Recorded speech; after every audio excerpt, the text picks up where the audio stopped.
Manchester city নামটা শুনলেই শিরদাঁড়া বেয়ে যে একটা ঠান্ডা আতঙ্কের স্রোত বয়ে যায় যে এই টিমটার সঙ্গে খেলতে হবে।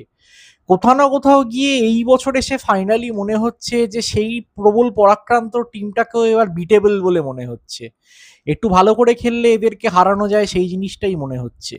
বিগত ২ বছর ধরে লিগ টাইটেলটা না জেতা ডেফিনেটলি সিটি স্ট্যান্ডার্ডেই একটা অত্যন্ত বাজে ফলাফল। তার পাশাপাশি যদি পেপ গুয়ার্দিওলার মতো একজন মহিরুহ বেরিয়ে যান, যাকে হয়তো ফুটবল ইতিহাসেরই সর্বকালের অন্যতম সেরা কোচ হিসাবে অভিহিত করা হয়, তখন সত্যিই সেই স্কোয়াডটার ভবিষ্যৎ নিয়ে একটু হলেও তো সন্দিহান হতেই হয়। কারণ শুধুমাত্র পেপ তো বেরোননি, সেই যে উইনিং টিমটার যে স্পাইন যেটা ছিল, সেখানেও অধিকাংশ প্লেয়ার ক্রমশ বছরের পর বছর ধরে ক্লাব ছেড়ে চলে যাচ্ছেন। এবং সেখানে লাস্টে বিশ্বকাপের গোল্ডেন বল উইনার রড্রির চলে যাওয়াটা তো আমি মনে করি পুরো মরার উপর একটা খাঁড়ার ঘা পড়ার মতো পরিস্থিতি হয়ে গেছে। এতগুলো প্রবলেম নিয়ে সিটি কোথায় কতটুকু সার্ভাইভ করতে পারবে এবছর আমি একটু হলেও সন্দিহান, তবুও আমরা আলোচনা করব সেটা নিয়েই। আপনারা দেখছেন সোহম টক্স ফুটবল এবং আপনাদের সাথে আমি আপনাদের বন্ধু সোহম। তো সিটি নিয়ে যে কথাটা আমি বললাম যে পেপ গুয়ার্দিওলা চলে যাওয়াটা ডেফিনেটলি একটা বিশাল বড় ব্যাপার। বিগত কয়েক বছর ধরেই পেপ এই কথাটা বলছিলেন যে তিনি ইমোশনালি একটু টায়ার্ড হয়ে পড়েছেন। তার পক্ষে ক্রমাগত এই যে ট্রাভেলিং এবং তার থেকেও বড় কথা এতগুলো কম্পিটিশনে থাকার যে ব্যাপারটা, এমনিতেই ইংল্যান্ডের ক্লাবদের একটা বেশি কম্পিটিশন খেলতে হয়, যেহেতু সেখানে কারাবাও কাপের কনসেপ্টটাও চলে আসছে। সেখানে দাঁড়িয়ে একটা টাইমের পর যে কোনো ম্যানেজারের পক্ষেই একটু স্বস্তির নিঃশ্বাস নিতে চাওয়ার বিষয়টা চলে আসে। কয়েক বছর পরেই সেম কথাটা আরেকজন কিংবদন্তি ম্যানেজার জুরিয়েন ক্লপও বলেছিলেন লিভারপুলের ক্ষেত্রে, যে I am running out of energy. আর সেই সেম টাইপের কথাই পেপ গুয়ার্দিওলাও বলেছেন। তাই এতদিন পরে গিয়ে ফাইনালি ১০ বছর পর পেপ যখন ক্লাব ছাড়লেন, তিনি ক্লাবটাকে যে জায়গায় রেখে গেলেন, তাতে কিন্তু সত্যি এই কথাটা বলতে হয় যে এই যে বললাম যে নামটা শুনলেই যে শিরদাঁড়া দিয়ে একটা ঠান্ডা আতঙ্কের স্রোত বয়ে যেত, যে ভাই আপনি একটা এমন টিমের সঙ্গে খেলছেন যারা অ্যাজ ইফ সব ধরনের খেলারই চিট কোড বার করে বসে আছে। সেই জিনিসটা কিন্তু কোথাও না কোথাও গিয়ে আমার মনে হয় এবছর একটু হলেও মিসিং। এনজো মারেস্কাকে কোচের দায়িত্ব দেওয়া হয়েছে। মারেস্কা নিজেও সিটির কোচ হতে চাইতেন। চেলসি থেকে তার হাই প্রোফাইল এক্সিট নিয়ে এর আগে অনেক রকমের কথা হয়ে গেছে। চেলসিতে থাকাকালীন তার ম্যানেজারিয়াল ট্যাকটিক্সের ক্ষেত্রে, টিম সিলেকশনের ক্ষেত্রে যে কিছু কন্ট্রোভার্সাল পয়েন্টগুলো দেখা গেছে, সেগুলোকে যদিও তিনি সম্পূর্ণভাবে চেলসির ওনারশিপের দিকে দায় ঠেলে দিয়েছেন, যে ওনারশিপের তরফ থেকে তাকে ফ্রিলি কাজ করতে দেওয়া হয়নি, একগাদা খবরদারি করা হতো, ফোকরদায়ালি করা হতো টিমটা কোনটা সিলেক্ট করা দরকার, কাকে খেলানো দরকার, সেই সব বিষয় নিয়ে। সেই পয়েন্টগুলোকে সম্পূর্ণভাবে ফেলে না দিলেও এইবারই এই কথাটা বলতে হয় যে আসল পরীক্ষা, কারণ ইংল্যান্ডের হয়তো এই মুহূর্তে সব থেকে লুক্রেটিভ জবটা আলটিমেটলি তার হাতে রয়েছে। এমন একটা ক্লাবকে তিনি ম্যানেজ করছেন যারা সাফল্যের শিখরে উঠে বসে আছে, এবং কোথাও না কোথাও গিয়ে এমন একটা ক্লাব যারা সম্পূর্ণভাবে ম্যানেজারের হাতেই টিমের দায়িত্বটা ছেড়ে দেয়। তো সেখানে দাঁড়িয়ে মারেস্কা নিজের মেটেলটা কতটুকু কি প্রমাণ করতে পারবেন, তার উপর কিন্তু অনেক কিছু নির্ভর করতে চলেছে। আর এই যে কথাটা বললাম যে টিমের গোটা স্পাইনটারই বেরিয়ে যাওয়া, রড্রির বেরিয়ে যাওয়াটা সত্যি কথা বলতে গেলে একটা ভয়ানক ধাক্কা। কারণ যখন ম্যানচেস্টার সিটি ইলিয়ট অ্যান্ডারসনকে সাইন করালো, যিনি নটিংহ্যাম ফরেস্টের হয়ে গত বছর এই সেন্ট্রাল মিডফিল্ডের রোলটাতে অতটা ইমপ্রেসিভ ছিলেন, তখনই আমি এইটা ভেবেছিলাম যে রড্রি আর অ্যান্ডারসনের মিডফিল্ডটা যদি সম্পূর্ণভাবে ফিট হয়ে থাকে, তাহলে এই মিডফিল্ডকে টপকানোটা কিন্তু সত্যি অনেক টিমের পক্ষে মুশকিল হবে। এবং সত্যি কথা বলতে কি, এই মিডফিল্ডের জোরেই সিটি কিন্তু আরো একবার হয়তো প্রিমিয়ার লিগটা চ্যাম্পিয়ন হয়ে গেলেও হয়ে যেতে পারে। কিন্তু বিশ্বকাপের পর থেকেই যে জিনিসটা বোঝা গেছিল যে রড্রি নিজেই আর কি ক্লাব থেকে বেরোতে চান। রিয়াল মাদ্রিদের সঙ্গে যখন ডিলটা হলো না, ফাইনালি তিনি বার্সেলোনাতে জয়েন করলেন, এবং আলটিমেটলি সিটির জন্য কিন্তু এটা একটা ভয়ানক আর কি মহিরুহ পতনের মতো ঘটনা ঘটেছে। আলটিমেটলি তারা যাকে দিয়ে রড্রিকে রিপ্লেস করুক, এনজো ফার্নান্ডেজের দিকে নজর আছে। সেই ডিলটা যদিও এখন হবে কিনা বলা যাচ্ছে না, কারণ চেলসি একটা ডেডলাইন দিয়েছিল, তার মধ্যে সিটি প্লেয়ারটা সিকিউর করতে পারেনি, কারণ ফাইন্যান্সিয়াল টার্মসটা তাদের পছন্দ হয়নি বলে। এছাড়াও আয়ুব বৌয়াদির দিকে তাদের নজর আছে ডেফিনেটলি, যিনি মরক্কোর হয়ে এবার ওয়ার্ল্ড কাপে আমাদের সবাইকেই আর কি ইমপ্রেস করেছেন। তবে যেই আসুন, রড্রি সমান হোলটাকে ফিল আপ করার জন্য কিন্তু ডেফিনেটলি তাকে অনেক কাঠখড় পোড়াতে হবে, এবং তিনি কত তাড়াতাড়ি মানিয়ে নিচ্ছেন নতুন এই মিডফিল্ডার যিনি আসবেন, তার উপরেই কিন্তু সিটির এবছর লিগের ভাগ্য এবং অন্যান্য কম্পিটিশনগুলোর ভাগ্যটা অনেকটা নির্ভর করে আছে বলে আমি মনে করি। রড্রির পাশাপাশি ক্লাব ছেড়ে বেরিয়ে গেছেন জন স্টোনস, ক্লাব ছেড়ে বেরিয়ে গেছেন নাথান একে, ম্যানুয়েল আকানজি, সেই সমস্ত প্লেয়াররা যারা বিগত কয়েক বছরে সিটির গ্লোরিয়াস টাইটেল রানগুলোর ডিফেন্সের অন্যতম বড় স্থপতি ছিলেন। এবং এছাড়াও সত্যি কথা বলতে গেলে ওভারঅল ফ্রন্ট লাইনটার দিকে তাকিয়ে আমার যেটা মনে হচ্ছে যে এবার কোথাও না কোথাও গিয়ে আমার মনে হচ্ছে যে সিটি টিমটা একটু বেশি মাথাভারী টাইপের হয়ে গেছে, এবং সেখানে দাঁড়িয়ে আর কি ফ্রন্ট লাইনের পারফরমেন্সটা আলটিমেটলি কেমন থাকবে, বা আরো স্পষ্ট কথায় বলা ভালো যে একটা হিউম্যান চিট কোড নিয়ে নিয়ে যে সিটি খেলে যাচ্ছে বিগত 3-4 বছর ধরে, যে আর্লিং হ্যাল্যান্ডের মতো একজন বিশ্বমানের স্ট্রাইকার, যে ভাই সত্যি কথা বলতে গেলে খেপে গেলে আর থামে না, তো তিনি কিরকম ভাবে পারফর্ম করছেন তার উপরেই কিন্তু অনেকটা বিষয় নির্ভর করে থাকতে পারে বলে আমি মনে করি।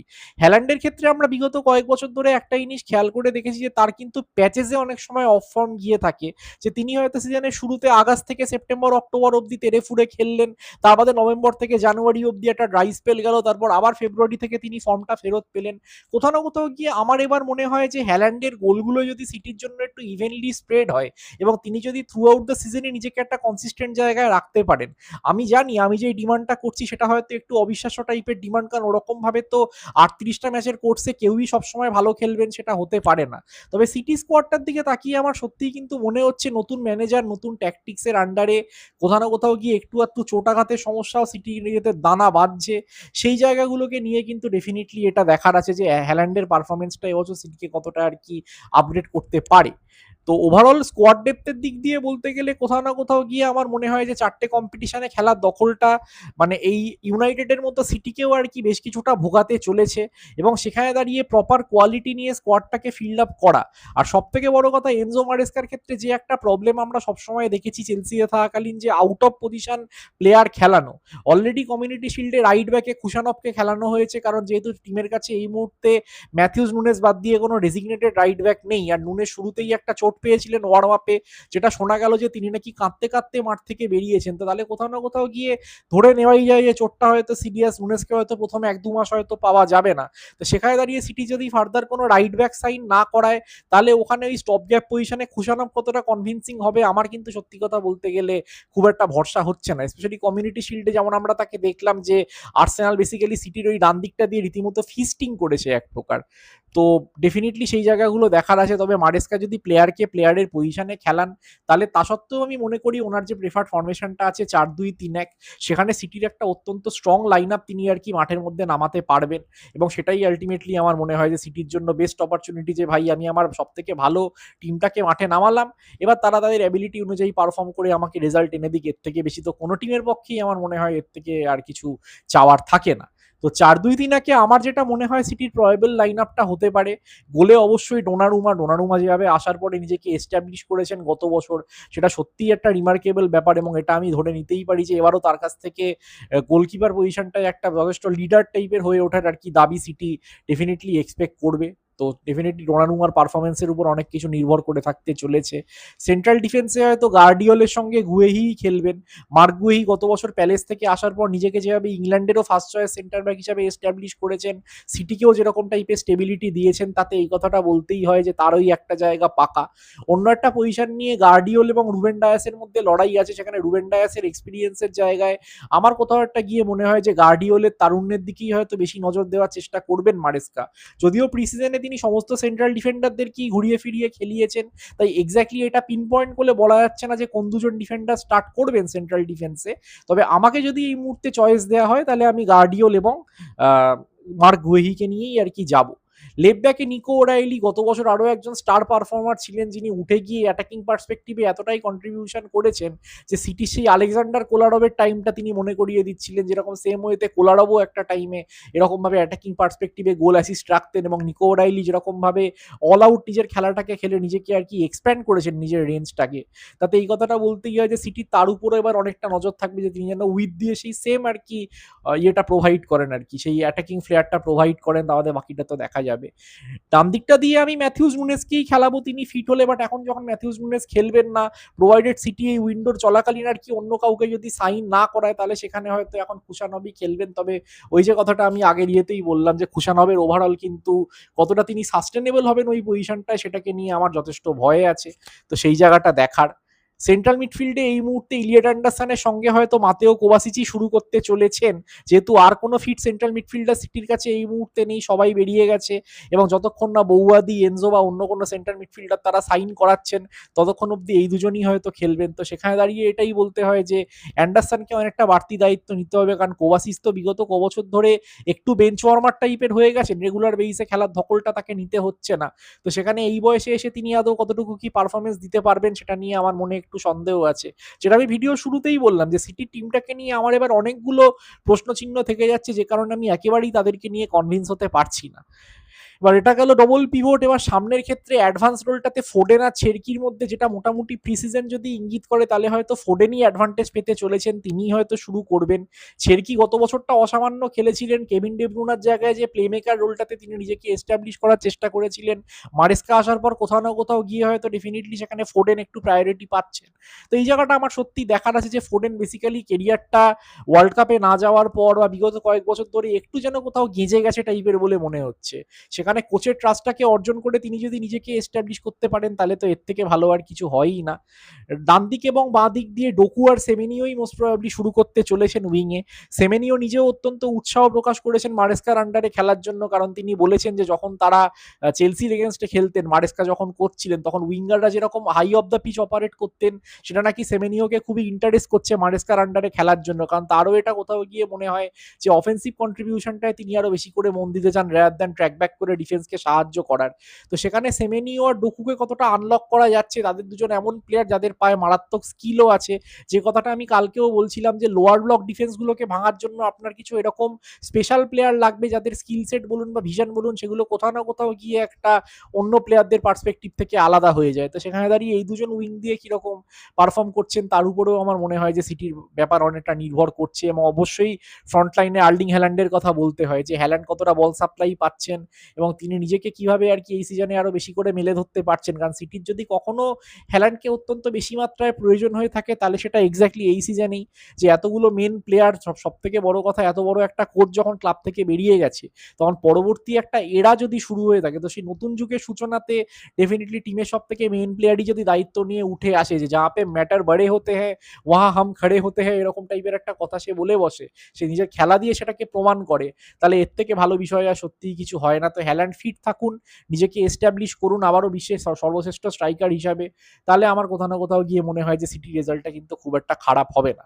তো টিমটা মোটামুটি এটাই আমার মনে হয় শুরু করবে, যে গোলে ডোনারুমা, সেন্ট্রাল ডিফেন্সে গার্ডিওলের সঙ্গে গুয়েহি, বাঁ দিকটা দিয়ে নিকো ওরাইলি, ডান দিকটায় ম্যাথিউস নুনেজ। আর ম্যাথিউস নুনেজ যেহেতু সিজনের শুরুতে ফিট নেই, তাই হয়তো খুশানভ খেলবেন যদি না সিটি অন্য কোনো রাইট ব্যাককে সাইন করায়। সেন্ট্রাল মিডফিল্ডে ইলিয়াট অ্যান্ডারসনের সঙ্গে এই মুহূর্তে মাতেও কোভাসিচি হবেন, যতক্ষণ না সিটি আয়ুব বৌবাদি বা অন্য কোনো সিমিলার টাইপের সেন্ট্রাল মিডফিল্ডারকে সাইন করাচ্ছে রড্রিকে রিপ্লেস করার জন্য। আর উইংয়ে হচ্ছে ডোকু আর সেমেনিও, দুটো উইং দিয়ে, মাঝখানে ফোডেন এবং সামনে হ্যাল্যান্ড। তো যথেষ্ট ভালোই একটা team in terms of first team ability. তা বাদেও বেঞ্চ থেকে একটা ছেড়কি, একটা মারমুশ, বা ডিফেন্সের ক্ষেত্রে একটা এইট নুডি, একটা রুবেন ডায়াসের মতো অপশনরা রয়েছেন।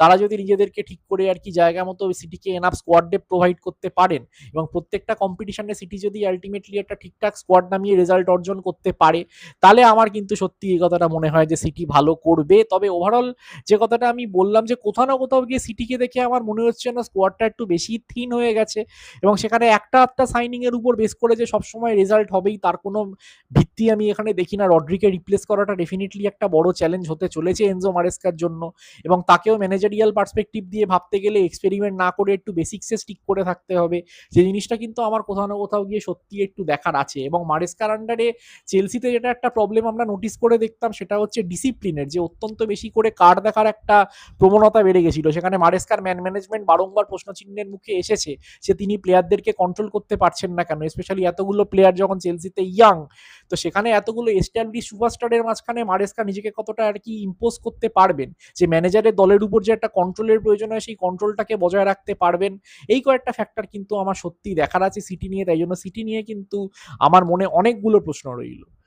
ওভারঅল আমার সিটি নিয়ে যেটা প্রিডিকশন, যে কোথাও না কোথাও গিয়ে টপ 4 হয়তো সিটি পেয়েই যাবে হ্যাল্যান্ডের গোল স্কোরিং এর কল্যাণে, ঠিক আছে, কিন্তু তার বাইরে গিয়ে সিটি কতগুলো কি ট্রফি জিতবে সেটা নিয়ে আমি কিন্তু যথেষ্টই সন্দিহান। তাই আমি একটা কথা ডেফিনেটলি বলবো, যে সিটি স্কোয়াডটা যদি এবছর কোনোভাবে আন্ডার পারফর্ম করে, তাহলে আমি অন্তত পক্ষে অবাক হব না, কারণ বেশ কিছু প্রবলেম কিন্তু আমি স্কোয়াডটার মধ্যে দেখতে পাচ্ছি। এই কথাটাই আমার ওভারঅল এটাকে নিয়ে বলার আর কি। এবার আপনারাও কমেন্টে জানান যে আপনাদের কি মনে হয়, যে এবার কি আরো বেশি করে হ্যাল্যান্ডকে দায়িত্ব নিতে হবে, বা মারেস্কা কি নিজের সমস্ত পুরনো হীনমন্যতা ঝেড়ে ফেলে নিজেকে সত্যিই একজন এলিট লেভেল ম্যানেজার হিসেবে সিটিতে এস্টাবলিশ করতে পারবেন? সিটি কি পারবে আর্সেনালের অপ্রতিরোধ মোমেন্টামটাকে থামিয়ে নিজেরা চ্যাম্পিয়ন হতে, যেখানে বিগত 2 বছর ধরেই তারা লিগ টাইটেলের মুখ দেখছে না? কমেন্টে অবশ্যই জানাবেন আপনাদের মতামত। আপনারা দেখছিলেন সোহম টক্স ফুটবল, যেখানে ফুটবলটাকে শুধু দেখা হয় না, ফুটবলটাকে বাঁচা হয়। Like, share and subscribe, notification বেলটা অন করে নেবেন এবং আপনাদের সঙ্গে আমার আবার দেখা হবে পরবর্তী ভিডিওতে। Till then take care of yourselves people, সবাই ভালো থাকবেন, শুভরাত্রি অ্যান্ড পিস।